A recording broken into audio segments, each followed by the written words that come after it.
What up, everybody? How we doing? Um, I know I said my last video was gonna be my last, but I need to make this video. I feel like because I want to talk about, not even talk about. I want to say this straight up. This is a warning, and I want to talk about two things. One of the most important one is the warning, but I also want to talk about something else, which is the history of Israel briefly, which ties into this warning. The warning right off the bat, the draft is going to come back. This is my prediction. And people are going to be in danger of being drafted to go fight for a foreign entity that is not in our favor. And we shouldn't have to be forced to be complicit with terrorism so Israel can prosper. Why I want to talk about Israel's history? Because I want to shed light. I want people to know the history, the lie, the lie, and just the untruthfulness of this country, that we should know their true history before we just blindly go to fight in favor of them. So we know their foundation is nothing but a farce and nothing but pure evil. Let me run down real quick. During the 1700s, there was a family whom is still active today, the Rothschilds. Many people know this. Two specific guys were the foundation of this, which was Amstel Rothschild and the guy I'm going to talk about, Myers Rothschild, whom was a Jewish banker who he had 5 sons, and he saw the rising tensions in Europe. And he told his 5 sons, there's going to be many wars in your time. And he was right. The Neapolitan Wars, the French Revolutionary War, he seen the tension was going to lead to war, and he told them this. And since he was cemented in the banking system, he said, one of you will go to London, one of you will go to Frankfurt, one of you will go to Moscow, Vienna, and Paris. He said, when the government issues contracts in military aid and all this other stuff, you guys will profit off the interest. And they did. They were racking in millions. And this is the financial scheme that the Jew uses even today. We see it in Ukraine. That's the best example. Now, fast forward to the 1800s. A guy named Theodor Herzl, whom was an atheist, was the first to advocate for a Jewish homeland. And he stated that he believed it was Palestine. So now you have the financial aspect and the theological aspect. It's mixing, and the Jew ideology is growing. Now by the 1900s, early 1900s, pre-World War I, you have you have Jews doing this. They are implementing this. They've grown in power with the money that the Rothschilds have laid the foundation down. They're following that. They're following Herzl's ideologies. They're mixing theological beliefs with political beliefs, and they're living their lifestyle by it. So you have Europe completely in shambles from them. France, Poland, the politicians were bribed out. They were spreading Marxist ideologies. They were introducing porn. They were degenerizing the people. Pure corruption, taking over the countries just like they do into ours. One of these countries at the time was Britain, whom was the strongest country in Europe, a true empire, superpower. Their kings and queens were bribed out by the Jew, using these tactics, like I said. Now, why I mention Britain and specifically is this is where it becomes important. Because they were bribed out. And people like August Rothling, who I've said made the Talmudic Jew, the book, tried to warn people of this, about the growing might of the Jew. He tried to warn people at the time of this. But because Britain and specifically was bribed out, the superpower, during World War I, which was from 1914 to 1918, during 1917, this is where Israel's existence comes in. There is something called the Balfour Declaration, which was Britain, because they were bribed out by these Jews with money, they agreed with Herzl's ideologies that the Jews needed a homeland, and it was in Palestine. So because of treaties with the League of Nations, they were sending Jews there hyper-sporadically off the grid and under the rug. Very secretively, they were sending Jews there. Now, After 1918, when World War One ends, the 1920s roll around. This is when the Ottoman Empire fell. This is something arose called the British Mandate period. After the Ottoman Empire fell, the United Kingdom governed over Palestine. They're sending more Jews there. Now they're in charge. More and more Jews are being sent there. Now, World War II comes, right? From 1939 to 1945. Now, this is what gets important here. Jews love, Zionists love the Holocaust. I'm going to tell you why. After the Holocaust, they didn't need to really hide the sending of Jews to Palestine. That's what they needed. They exaggerated it. They used it in favor of their theological, biblical belief that they belonged in that land. They said, we faced hate. We need a homeland now. And the Brits threw them there. They got it. 1948, the Nakba, 700,000 Palestinians were displaced out their homes. People were killed. Not by 1949, the state of Israel is declared. It's officially a country.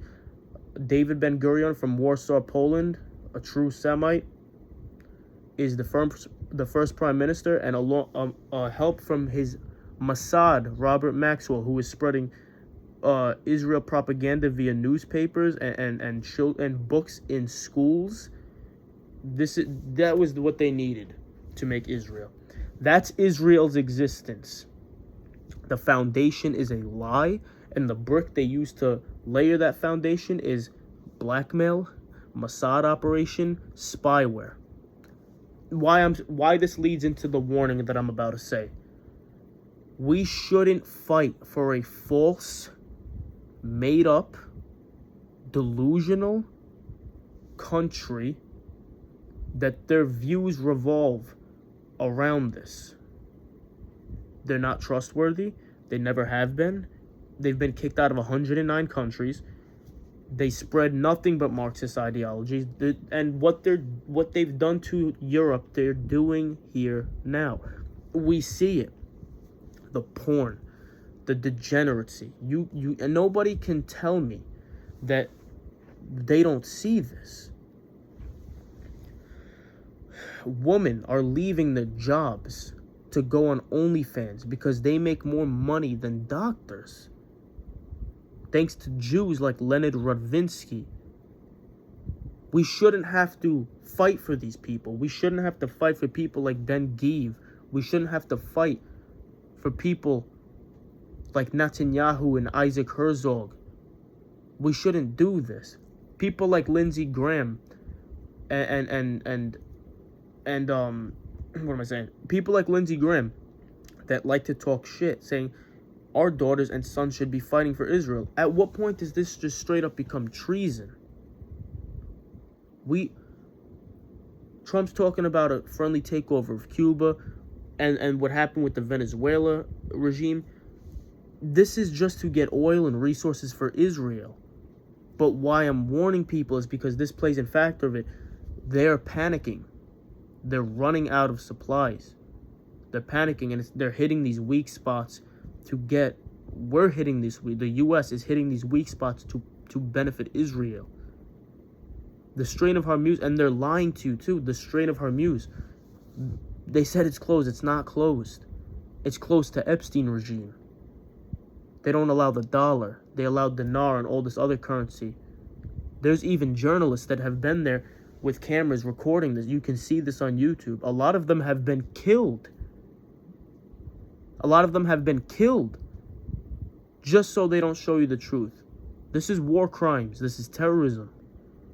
We shouldn't fight for these people. We shouldn't join this. Unfortunately, the U.S. has become a fucking terrorist state. It's become a terroristic country. We are complicit with terrorism.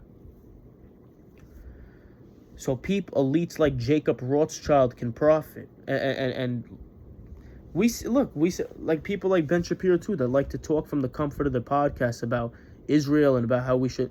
You go fight, bro. They raised the age to go into the military. You go fight. Yair Netanyahu, whom is chilling in Miami.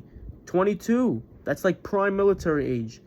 But you're chilling while American people your age are going to die for you and your father. Why doesn't he go fight? Donald Trump's granddaughter.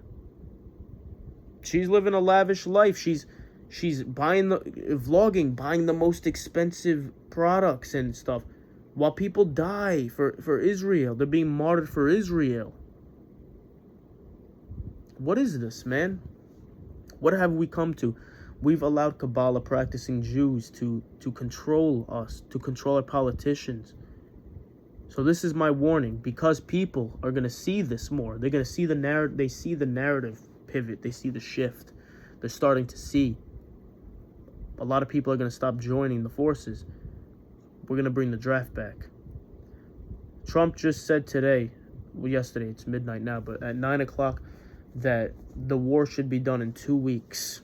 He said that, I think, twice now. It's a lie, and you guys are going to see it's a lie.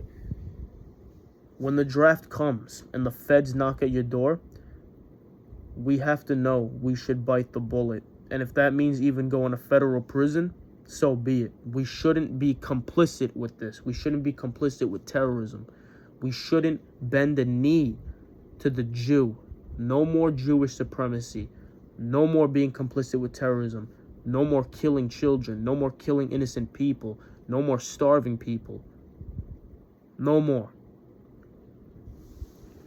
This channel is dedicated to waking up Gentile, myself included. We're all Gentile here, non-Jew, and we should take pride in it. We should fight these people. The people of Iran are showing us the courage when they look up and they see a missile and they're parading, hitting the chest because they're Shia. That lights a fire in me. It lights a fire in me. We should be like them, and God bless them. I don't care what anybody says. They're doing what they did in Gaza to Lebanon right now. They're displacing people out their homes. This is all in the favor of the Greater Israel Project, to destabilize Middle Eastern countries that are deemed a threat to Israel, also so Israel can take them over easily. We're doing Israel's dirty work. And we have a treasonous president who's complicit with it because he has blackmail on him. Come on, guys.